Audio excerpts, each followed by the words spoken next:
नमस्कार, कोटपुतली एजुकेशन में आपका हार्दिक स्वागत है। मैं पंकज शेरावत उपस्थित हूं आपके सामने महत्वपूर्ण जानकारी लेकर। बड़ी अपडेट सामने आ रही है प्रदेश के सरकारी कॉलेज जिसमें MA, MSc, MCom regular admission के फॉर्म यहां पर शुरू हो गए हैं। नोटिफिकेशन आपके सामने स्क्रीन पर देखने को मिल रहा है। इस पूरे नोटिफिकेशन में बहुत से सवाल आपके मन में जितने भी चल रहे हैं सारे खत्म हो जाएंगे। पहला सवाल तो जो कि ये चल रहा था कि एनुअल है या सेमेस्टर है, इसके बारे में नोटिफिकेशन में जानकारी मिल गई है। इसके बारे में आपको मैं बताने वाला हूं। दूसरी बात, फोरम डेट्स आपके सामने है। फोरम कौन कौन लगा सकता है इसके बारे में हम बात करेंगे। फोरम के लिए डॉक्यूमेंट्स क्या आवश्यकता है, प्रक्रिया क्या होती है एडमिशन को लेकर, इसके बारे में हम बात करेंगे। और पहली बार अगर प्रदेश के सरकारी कॉलेजों में एमए, एमएससी, एमकॉम एडमिशन की प्रक्रिया को जानना चाह रहे हैं तो बिल्कुल आपके लिए वीडियो बहुत इंपॉर्टेंट रहने वाला है। बाद में बार बार आपका सवाल करने का जो एक तरीके से रवैया है ना, वो खत्म होने वाला है आज, क्योंकि मेरा प्रयास रहेगा एक वीडियो, परफेक्ट वीडियो, हर अपडेट्स, हर सवाल से रिलेटेड आपको मैं प्रोवाइड करवाने वाला हूं। जब तक आपकी एडमिशन प्रक्रिया बंद ना हो जाएगी तब तक के सारे सवालों के जवाब आज इसी वीडियो में मिल जाएंगे। ठीक है, तो मैं बोलता हूं कि पीजी के विद्यार्थी हैं, समझदार विद्यार्थी हैं, राजस्थान यूनिवर्सिटी हो, अन्य किसी यूनिवर्सिटी हो, गवर्नमेंट कॉलेजों के साथ में ऑलरेडी आप काफी समय से जुड़े हुए हैं, ग्रेजुएशन कंप्लीट किया है आपने, तो सीधी सी बात है आपको सारी चीजें लगभग पता है, फिर भी आप एक बार जान लें जिससे दिक्कत ना हो। सबसे पहले बात करते हैं, मैं बात कर रहा हूं प्रदेश के सरकारी कॉलेजों की जिसमें एमए, एमएससी, एमकॉम के रेगुलर एडमिशन के फॉर्म शुरू हो गए हैं। ऑफिशियल नोटिफिकेशन आपको स्क्रीन पर देखने को मिल रहा है। डेट्स की बात मैं कर लेता हूं भैया।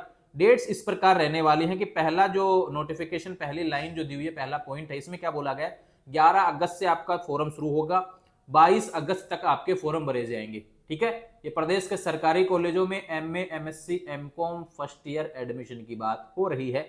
दूसरा बात करता हूं कि इसी में विषय वाला जो पोर्टल दिया हुआ है, ऊपर देखो, सबसे ऊपर जो आपको स्क्रीन पर देखने को मिल रहा है, अभी जो लाइन देखने को मिल रही है, इसमें क्या बोला गया कि ये नोटिस किस चीज का है। यहां पे बोला गया है सत्र 2025-26 के लिए स्नातकोत्तर यानी पीजी। अब यहाँ पे दो चीजें लिखी है, पूर्वार्ध लिखा है यानी प्रीवियस ईयर, और यहाँ पे लिखा है सेमेस्टर प्रथम। अब आपके मन में सवाल चल रहा होगा कि एनुअल है या सेमेस्टर है। देखो, पिछले साल जिन यूनिवर्सिटी में सेमेस्टर लागू हो गया था वहां पे सेमेस्टर है पीजी में, लेकिन जिन यूनिवर्सिटी में पीजी में सेमेस्टर लागू नहीं हुआ था उनके लिए अभी भी एनुअल रहने वाला है, क्योंकि यहां पर पूर्वार्ध लिखा है। अगर पूर्वार्ध लिखा हुआ मिट जाता तो बिल्कुल सेमेस्टर सभी के लिए हो जाता। लेकिन अब ध्यान रखें, प्रदेश के कॉलेजों में, सरकारी कॉलेजों में जो राजस्थान यूनिवर्सिटी के अंडर आते हैं, जयपुर दौसा के कॉलेज भैया, सेमेस्टर पीजी में नहीं है। एलबीएस कॉलेज पीजी में सेमेस्टर इस सेशन नहीं है, ये ध्यान रखिए। अभी तक कोई अपडेट इसको लेकर नहीं है, और जो नोटिफिकेशन आया उसमें भी यहाँ पर पूर्वार्ध का नोटिफिकेशन दिया हुआ है, यानी एनुअल बेसिस पे रहेगा। लेकिन पिछले साल जैसे महाराजा गंगा सिंह यूनिवर्सिटी है, वहां पे सेमेस्टर लगा दिया गया था पीजी में, तो वहां के कॉलेजों में सेमेस्टर रहने वाला है। ठीक है, ये बात हो गई। मत्स्य यूनिवर्सिटी में पीजी में, गवर्नमेंट कॉलेजों में सेमेस्टर नहीं है, तो प्राइवेट कॉलेजों में भी सेमेस्टर नहीं है, ये चीज भी आप ध्यान रखेंगे। ये बात हो गई इससे रिलेटेड। अब चलते हैं दूसरे नंबर के पॉइंट की तरफ। यहाँ पे बोला गया 22 अगस्त तक फॉर्म भरे जाएंगे। तीसरे नंबर का पॉइंट आपसे रिलेटेड नहीं है। इसमें क्या बोला गया, महाविद्यालयों द्वारा आपका कोई काम नहीं है तीसरे नंबर के पॉइंट में, ये ध्यान रखें। चौथे नंबर का पॉइंट आपके लिए सबसे महत्वपूर्ण है। पहले तो फॉर्म भरना है पहले नंबर के पॉइंट के हिसाब से। चौथे नंबर का पॉइंट में क्या बोला गया कि 27 अगस्त को आपकी मेरिट लिस्ट देखने को मिलेगी। मेन लिस्ट और वेटिंग लिस्ट, दो लिस्ट आएंगी। आपका मेन में अगर नाम आता है तो भी आपको डॉक्यूमेंट्स वेरिफिकेशन करना है, वेटिंग में नाम आया तो भी डॉक्यूमेंट्स वेरिफिकेशन करना है। लेकिन उस सबसे पहले आपको फॉर्म भरना है। फॉर्म डेट्स 11 अगस्त से 22 अगस्त रहेंगी। फॉर्म एसएसओ आईडी के माध्यम से भरा जाएगा। कोटपुतली या कोटपुतली के आसपास से पीजी का फॉर्म भरवाना चाहते हैं तो कोटपुतली एजुकेशन के मित्र पे आप विजिट करेंगे। नियर सरदार स्कूल अपना ऑफिस है, वहां से आप इस फॉर्म को भरवा सकेंगे। ठीक है भैया, अब फॉर्म के लिए डॉक्यूमेंट्स आपको क्या चाहिए इसकी जानकारी मैं आपको बता देता हूं। सबसे पहली बात, पीजी का फॉर्म भर रहे ग्रेजुएशन की मार्कशीट चाहिए। ठीक है, डाटा चाहिए ना, मार्कशीट अपलोड नहीं हो तो डाटा भी चाहिए आपका। ठीक है, कि भाई आपके कितने नंबर आ रहे हैं, क्योंकि परसेंटेज के आधार पर पीजी में एडमिशन मिलता है प्रदेश के सरकारी कॉलेजों में। इसके साथ में 10th 12th की मार्कशीट चाहिए, जिस भी कैटेगरी से आप हैं। अब कोई विद्यार्थी कहे ना कि मैं ईडब्ल्यूएस से हूं, तो भैया ईडब्ल्यूएस का प्रमाण पत्र आपको देना पड़ेगा। यहाँ पर कोई कहे मैं एससी एसटी से हूं, तो एससी एसटी का बताना पड़ेगा, यहाँ पर आपको प्रमाण पत्र देना पड़ेगा, जाति प्रमाण पत्र जो होता है वो देना पड़ेगा। ओबीसी से तो ओबीसी का प्रमाण पत्र आपको यहाँ पर लगाना पड़ेगा। अगर नहीं लगाएंगे तो फिर आप ओबीसी में नहीं माने जाएंगे, फॉर्म तो जनरल से भरा जाएगा फिर, ये ध्यान रखें। इसलिए इंपॉर्टेंट बातें आपके लिए डॉक्यूमेंट्स में 10th 12th ग्रेजुएशन की मार्कशीट, और अगर आपके पास में कोई बोनस सर्टिफिकेट है तो भी आप यहाँ पर उसको लगा सकते हैं, आपको फायदा मिलेगा। किसी के पास एनसीसी हो, किसी के पास एनएसएस हो, स्काउट हो, सीधा फायदा मिलता है। 2-3% बहुत मायने रखती है पीजी के एडमिशन में।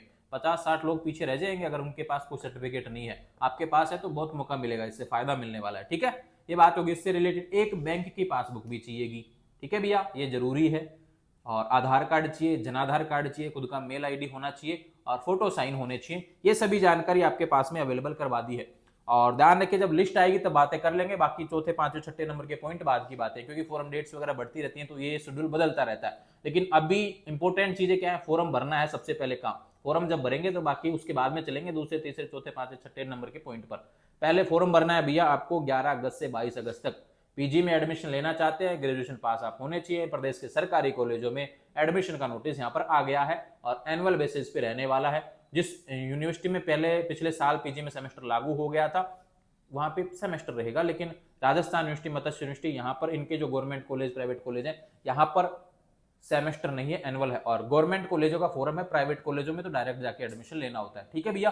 नॉन कॉलेज के फॉर्म अभी नहीं आए हैं, उसमें समय लगेगा। वर्धमान कोटा यूनिवर्सिटी से करने चाहते हैं यूजी पीजी, उसके फॉर्म चल रहे हैं ऑलरेडी, ठीक है भैया, उसका वीडियो ऑलरेडी डाला हुआ है। कहीं कोई सवाल आपका छोड़ा ही नहीं है इससे रिलेटेड। अब आप मन से ही सवाल बनाने लग जाएंगे तो गलती है भैया, पहले पूरा वीडियो देखने की आवश्यकता होती है। एक बात कर लेते हैं, यहाँ पर काफी विद्यार्थी कहेंगे हमको जानना है कि किस कॉलेज में कौन से सब्जेक्ट हैं, तो जिस दिन फोरम शुरू होगा उस दिन आपको जानकारी मिल जाएगी, कौन सा सब्जेक्ट है, कितनी सीटें हैं, वो सारी जानकारी आपको मैं प्रोवाइड करवा दूंगा। और एक सवाल और आता है कि क्या हम 2 कॉलेजों से फॉर्म लगा सकते हैं। कोई विद्यार्थी कहे जैसे हमारे कॉलेज में कोटपुतली की बात करें तो 2 कॉलेज हैं, एक पाना देवी कॉलेज है, एक एलबीएस कॉलेज है। कोई छात्रा कहे कि हमको एलबीएस कॉलेज में फॉर्म लगाना है, पाना देवी में फॉर्म लगाना है, लगा सकते हैं। 2 अलग अलग फॉर्म आपके लगने वाले हैं, कोई दिक्कत वाली बात नहीं है, दोनों का अलग अलग सीट है। कोई कहे मुझे एक ही लगाना है, लगा सकते हैं। कोई कहे मुझे जैसलमेर से फॉर्म लगाना है, मैं जयपुर रहता हूँ, लगा सकते हैं, लेकिन आपको रेगुलर एडमिशन के बेसिस पे वहां पे जाना पड़ेगा। तो ये अपडेट्स थी प्रदेश के सरकारी कॉलेजों के लिए यूजी नहीं पीजी एडमिशन को लेकर। आने वाले समय में जो अपडेट्स रहेंगी चैनल के माध्यम से देखने को मिलेंगी। उम्मीद है आपके सारे सवालों के जवाब मिल गए होंगे। अगर इसके अलावा कोई सवाल है तो बिल्कुल आप यहाँ पर कर सकते हैं कमेंट, और जो कमेंट आता है आपका एक आएगा कट ऑफ से रिलेटेड। मैं फिर से कह रहा हूँ फॉर्म लगाना भैया, कोई पता नहीं है। काफी विद्यार्थी पिछले साल फॉर्म ही नहीं भरे थे, सबको लगा पीजी में सेमेस्टर हो जाएगा, ऐसा अपडेट चल रही थी, लेकिन हुआ नहीं, तो काफी लोगों ने फॉर्म ही नहीं लगाया। तो ध्यान रखिए चीजें, अभी तक जो अपडेट है उसके हिसाब से मैं आपको जानकारी दे रहा हूँ। आने वाले समय में जो अपडेट रहेंगी चैनल के माध्यम से मिलेंगी, और बाकी टेलीग्राम चैनल के माध्यम से जरूर जुड़ेंगे। चैनल को सब्सक्राइब करें। Thank you.